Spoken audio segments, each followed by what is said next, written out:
I always like to use this as an example. You can imagine in 18 years I've got more than my fair share of horror stories that have gone along. Hey everybody, it's Jerry McManus from Keller Williams here again, and I'm going to go over another part of our agreement of sale as promised in the prior video. It's extremely important. You want to watch the whole thing right straight through, because I have seen colossal mistakes made over the years, and we'll get more about that as we go on. It's actually the second part of the contract where it says it's the purchase price. Now, the purchase price is not necessarily just how much money the person is going to be paying for the house, and I need to stress that.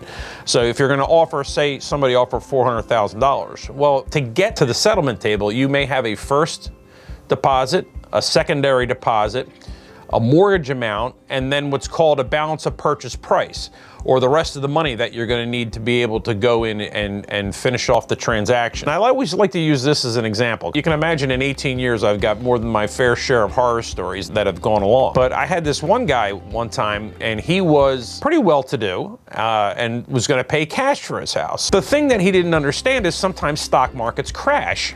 So during this period of time, he's under contract to buy this house, and what wound up happening is that the funds that he needed were not available when it came time for settlement. And this is an extremely important concept, is that when you go under contract, you are, by signing the contract, you're agreeing that you don't have to sell anything.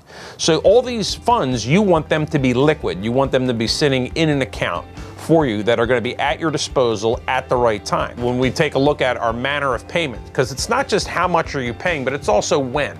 So there's this mortgage process that goes on, and there's a couple of key things that's in there. And one is your mortgage commitment. It means you've got all your documentation into the lender, and the lender is able to say with a great degree of certainty that they're actually going to lend you the money. Contractually, you have a date in there that you have to meet. But generally speaking, you're looking at 30 days. And by then, your appraisal has to be done, you have to have title ordered, and all these other things that have to be done in a specific period of time.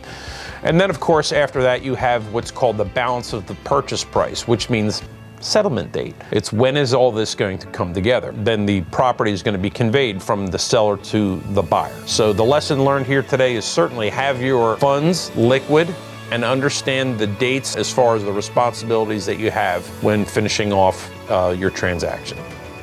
Hey guys, don't forget to hit the subscribe button and notification bell. This way we can stay connected. Here's my contact information should you have any questions. Otherwise, I'll see you in the next video.